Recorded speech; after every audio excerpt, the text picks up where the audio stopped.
Our special guest tonight is Elizabeth Rudd Knights with an S, grew up on Simpson Brook Road, and she's here to tell us about her early life and how things were over there. Hi, it's a pleasure to be here tonight. When David asked me, or should I say when he said I was going to be the guest speaker, I said, hold on, I don't do speeches. However, I'll share with you a few things that I remember of all my almost 70 years of living in Waterford, down in the, what I think they call the Copenhagen section of Waterford at one time. I was born shortly after Upper Waterford became extinct.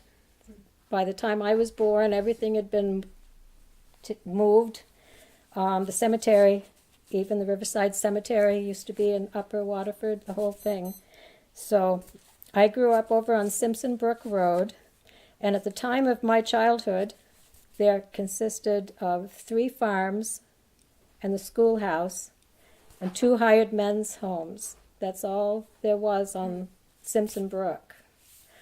The home where Tanya lived for a while was owned by my aunt and uncle, or should I say my grandfather's uncle, and his wife, Alan and Glenn Gillander, back in the 50s.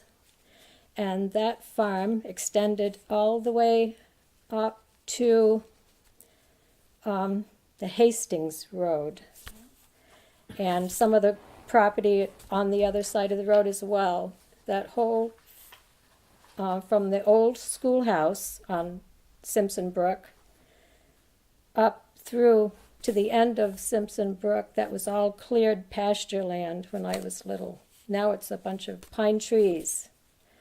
And there, of course, there's some new homes there as well. The little schoolhouse there, at the time, as David said, when we were first in school, there's 4 schools in the town of Waterford.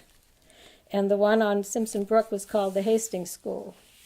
And my parents assumed that I would be going there because at that time, grades 1 through 8 in that neighborhood attended that school. So they put in indoor toilet. And the summer before I started first grade, they changed things around, and the 5th through 8th grade went to Hastings, and 1 through 4 went to the house over on Duck Pond where Robert Root lives, and where that house burned, I believe, 2 years ago now? So they had an outside toilet, which I had never experienced before, and I'll tell you just a short story.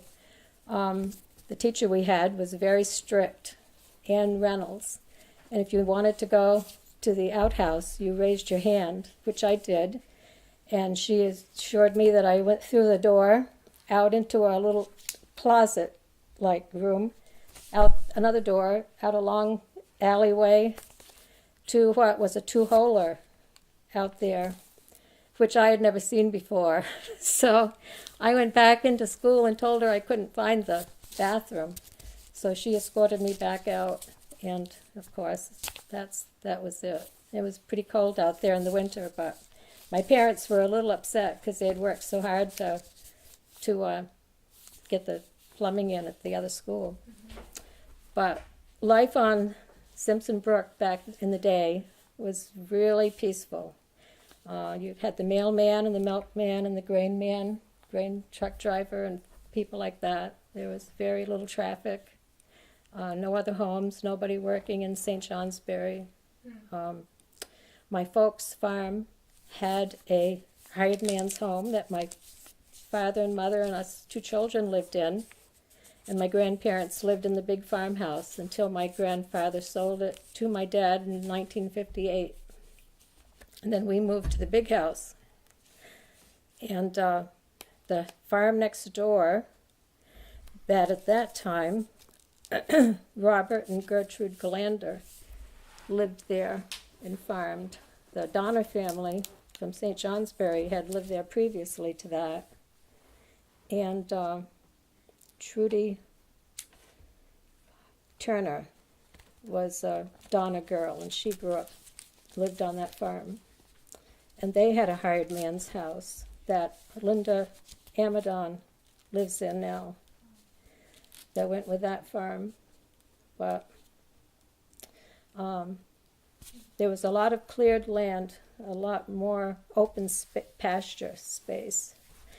You could see the cattle grazing on the hill behind my folks' farm, for if you went up to the top of it, you'd come down into Route 5, where the Union Baptist Church and Nelson Whitehill's farm is, because you could see the cattle grazing up on the hill from the Friend farm down on River Road.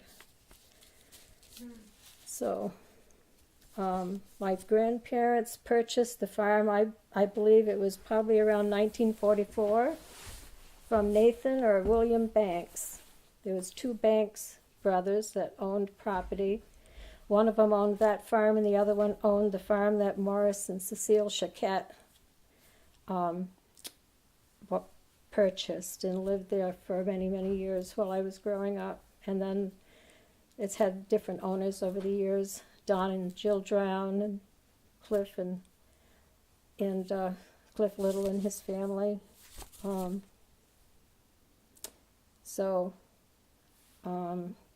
then you had Howard Remick was here one time sharing. Right. So he must have shared that his place was the Barnett farm.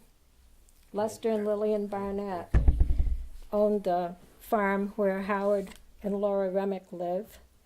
And that barn with that property burned on Halloween night, probably, I might have been 10 or 11, in the mid-50s, late 50s. And that put a finish to, I think Lester was probably fairly close to retiring anyway. And he built the new little house on the corner where George and Marilyn Urey live. George still lives there now. And they lived there for a while. And then sold the farmhouse to Dwayne and Ellen Remick, which would be Howard's parents. And our home, we built our home on the upper part of my dad's farm up on Hale Road. My father owned property all the way up to the Irvin Jones place, where John's school lives now. So, Is just wait. is that the Gaia place? Yes. Okay. Yeah, and Irving Jones sold it to Ernest Geyer back in about 1958, because I saw Ernie today, and his sister, Kathleen, was in my class Okay, yeah. at Waterford School. She was one of my best friends. She'd lived in St. Johnsbury, and they bought the place and milked a few cows, and Mrs. Geyer made butter, and but it was a wonderful place to grow up. You could ride your bike and not have to worry about getting driven off the road. And the pictures that I brought, I'm going to pass out to you to look at. One of them I found was a picture of the construction of the new roads they worked on in Waterford, and I didn't put a date on the back, but it would have been in the early 60s that was done. And they went straight through the town. If you don't live on a muddy road now when spring comes, I feel all our town maintenance people do is just maintain.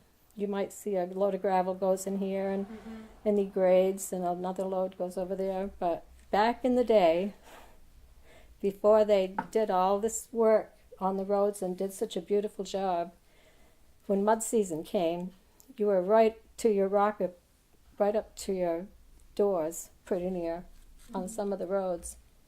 But we had the best road crew, and I still feel we have one of the best road crews. Most of that would have happened under Morris Pelletier and Yes. Yvonne. Yes, Yvonne Morris Judea. Pelletier and Yvonne. And Beneath Oliver him. LaPearl was D8. Yes, and I didn't bring a picture of that, but I do have some of Oliver too. Oh, you do? Yeah. Oh, wow. Not here with me, Oh, but okay. at home. Yeah. But they did a fine job. They dug the roads right down and put in the rock, did everything they needed to do, so it wasn't just adding gravel to mud and clay. So this must have been down in the pasture behind the house looking up? Yes. Yeah, okay. Yeah. So how far up and down Simpson Brook did your... Father's land Yeah. go? If I am correct, and I hope I am, Bernard Willie's home, I believe, was on property that my grandparents had owned, and they sold it to Bernard. That's the white and blue house they're coming in from Sumsick on the left. Yes. And my folks owned right to his garage, the side of his garage, there was a fence. Since my father sold the farm back in 1973, Bernard and Lillian purchased the whole field that goes all the way over behind the small house, the bungalow, the small house, the hired man's Oh, house. okay. Yeah. The one that's next to the house that burned So what- down. Yes, So they own quite a bit of that now. yes, because he had horses and, at the time needed hay, feed for the horses, and they didn't have a very big place there. So what's this picture? That's showing? just the back of the farmhouse. Oh, okay. I'm I was sorry. trying to figure out where I was. I I should, don't get it. yeah, there's other pictures here, the This front, house is but gone, has burnt down. There's a So lot, if you lot turn of... on Simpson Brook Road, How it'll many come acres from did Sumsick. my father had 265 acres The of first red land. barn on the left, And this right now, house used to be to the Meadowbrook, left of that. you know, on Meadowbrook, that was all That my was all part dad's of it. property. So And what- all the way over to, Yes. well, you can still see the line fence where Steve Thomas stops haying beside his house. Okay, I was There's gonna a ask you line of about that. trees. There's a fence line or maybe a wall that just beyond where Yes. Les and Sandy Blodgett lived for a while. Yes. That was the upper extremity. That was the other end of my folks' property. Okay, you were talking about George Urey's house being associated with Howard. Mm-hmm. So did Chiquette own anything on Chiquette owned, that, the side of the road towards your place, or was his holdings all on the other side of Hale? his holdings, if you're going up Hale, Chiquette owned all the fields up in, and he owned the little field across from George Urey's down where the new house is.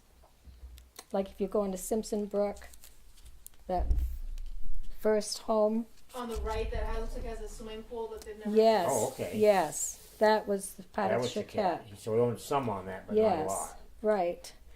And where Don and Jill's home, which was brought in from Comerford Circle, and the one that Les Blodgett and Sandy own, was also a home brought in from Comerford Dam when they had the circle down Right. there. Okay, I didn't. Those two homes, So which two came from? I knew two did, but I didn't know which two. Sandy and Les Blodgett's, Yeah. the one next to Steve Thomas, Yep. and the home that, if you go up Hale Road, Okay. is on the left where Don and Jill Drown lived.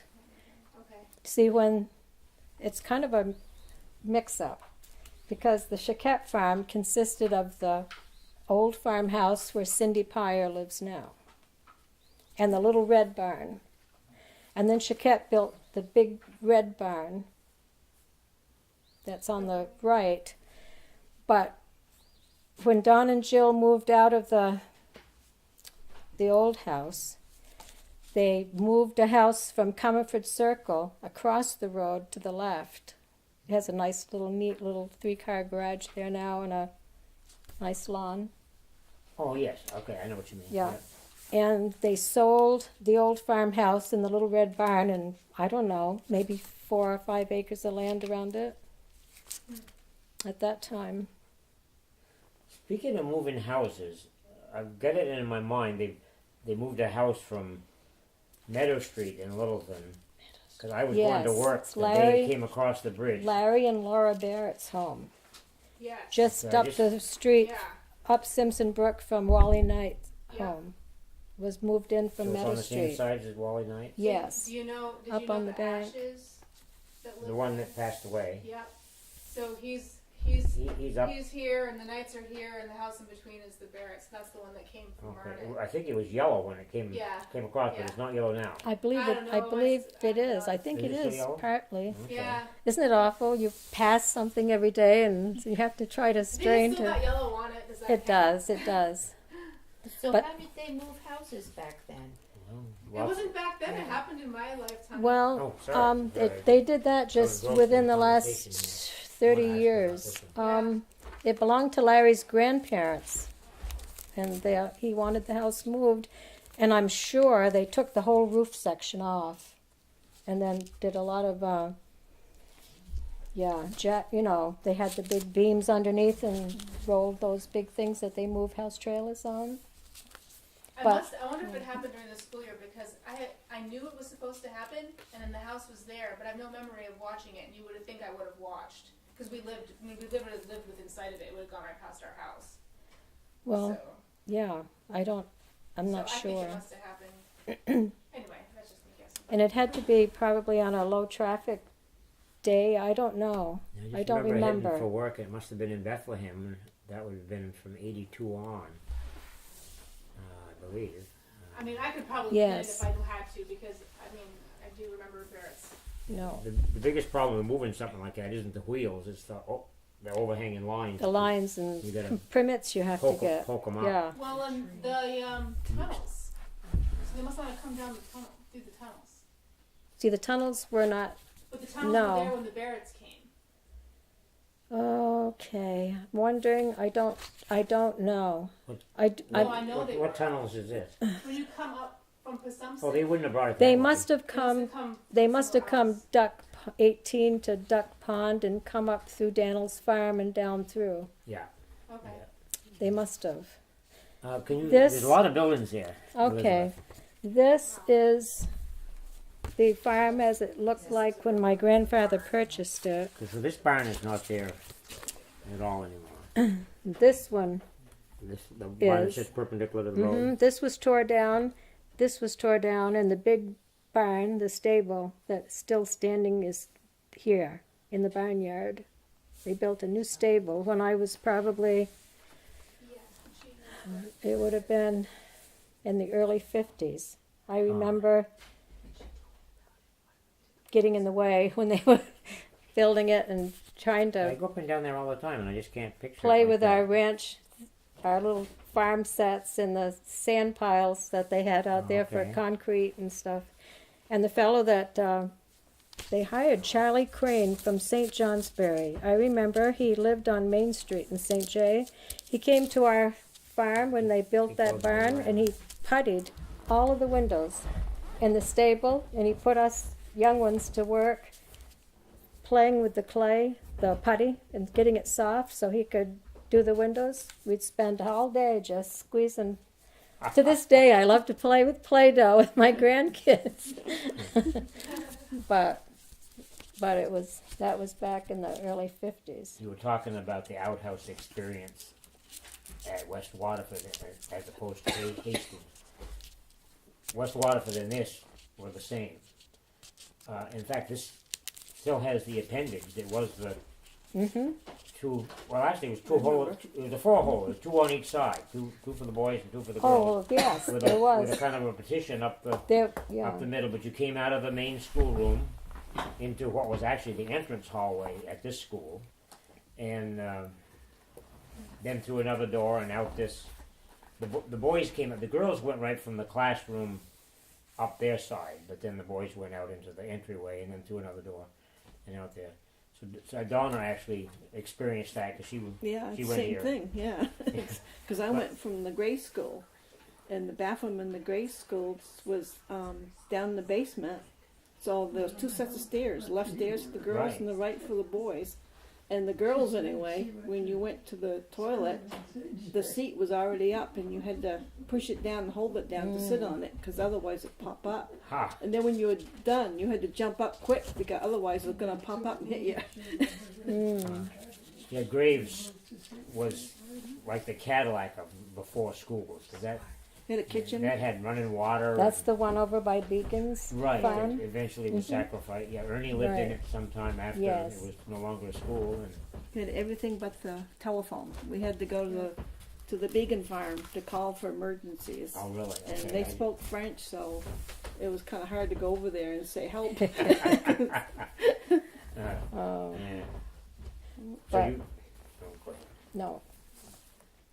no. One memory I have of the little one-room schoolhouse was every now and then we'd get to school and it would be ice cold.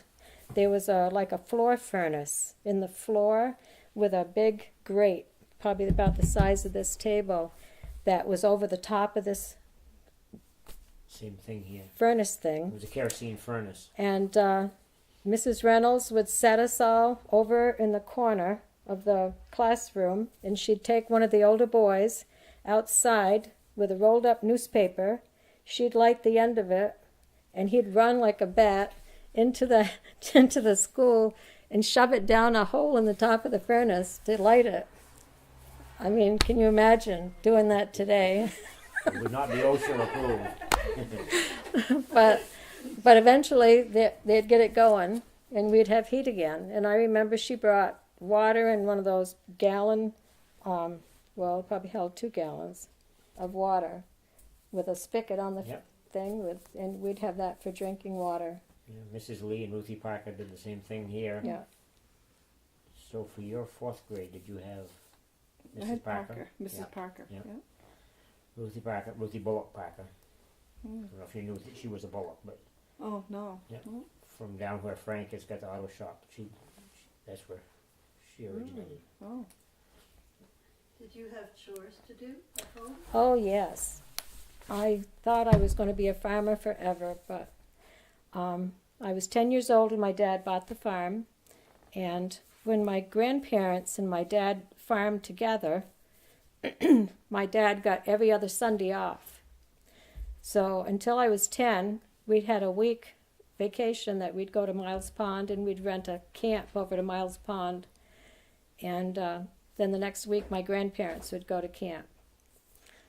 But when I was 10, he bought the farm, and my mother and my brother and myself became the hired men. My grandparents had some state girls, they called them state girls back in the day, that lived with them, and they helped in the barn. But when my grandfather moved to St. Johnsbury, of course, we didn't have that. So I fed calves, I shoveled a lot of sawdust and manure, we pitched bales, we went after cows. I helped my dad fix fence. It's what you can when you're a kid. You hold the bucket and hand him the staples Right. and stuff like that. But I loved it. I was in 4-H. I joined 4-H. And my first 4-H project was a 2-year-old Jersey yearling heifer that had never been led before, and she had horns. And she and I just about killed each other trying to teach her how to lead so I could take her to the fair. But no, I really enjoyed it very much. And then I became a high school graduate. I took office practice classes at high school, and I'd been home for about a month, I guess, and my father said, "Don't you think it's about time you went and looked for a real job?" So off I went to St. J to the employment office, and lo and behold, by fall I had a job at Sears and Roebuck. So it was a wonderful place to work, but I did enjoy farming a lot, but of course the hope was that my brother would become the farmer and want to stay on the farm, and I was a girl, but it was a good life. What did your brother do? My brother did stay, and they farmed together for a while. Then he went in the Navy, and for the last 30 some odd years he's driven long distance trailer truck.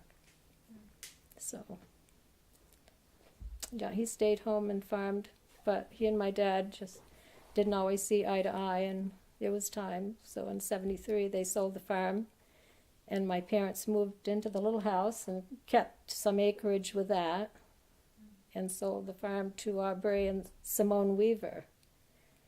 And they actually lived there and owned the property longer than my family did. Yeah. So, and there's been at least one or two owners since Aubrey and Simone were there. And I really don't even know who owns it now. But One thing I was trying to figure out when Howard was here was the old Silo Road is new to eliminate coming up out of Passumpsic yes. up Yes. towards George Lamar's. Mm-hmm. But can you describe how it used to be? What's there now that wasn't there before? And The whole road. It used to just go into Howard's house. And then there was a little tiny back dirt road similar to the Hastings Road if you were to go up the Hastings Road off from Simpson Brook and continue on out past Albridge Hastings, out through there, which I used to travel many years ago. okay. It was just a little road that went from Howard Remix down up through the woods and came out at the across the road from the house in Passumpsic. So if you were to go through the bridge in Passumpsic and take a right and head up over the steep hill toward the Barnett Dump, Yep. the house that's right at the top of the hill that Meggses live in now, and Phil Gates used to at one time. It's just the first house up at the top of the hill on the right. Vaguely remember the name. Yeah, there was that little road kind of Okay. weaved in through there. I don't think anybody really ever used it, but it was there. That could be used. And so that whole road out through past George Lamont's place didn't exist. And just before you get to the George Lamont farm where the barns are, if you look to the right, you'll There's see really kind deep of ravine a there. ravine. It was a road. Yeah, I remember course. coming up that with Alan Mumber's truck delivering up, probably up to George's. Right, and And that's how you got up Right, into I there. remember that part, and it was a really steep hill because it was tricky Yes. in the winter. Yes. Yeah. Yeah. Okay, I kind of understand that now. And the Narrows. The Narrows was has very changed some. narrow at one time. Yeah. Before they fixed it and changed it. It was very narrow. And they changed the layout of the road, so it's not so. It's a lot wider now. They really added a lot to it. I mean, it was just tucked in kind of by the ledges. You're talking about on Hill Road right above the tunnels? Yes. Yeah.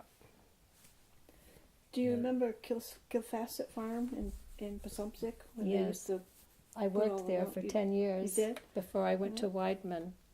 So I was in my 30s, 40s. In my 40s, I worked at Kilfasset Farms. And I drove school bus for the town of Waterford during that time, which was very enjoyable. I enjoyed that a lot.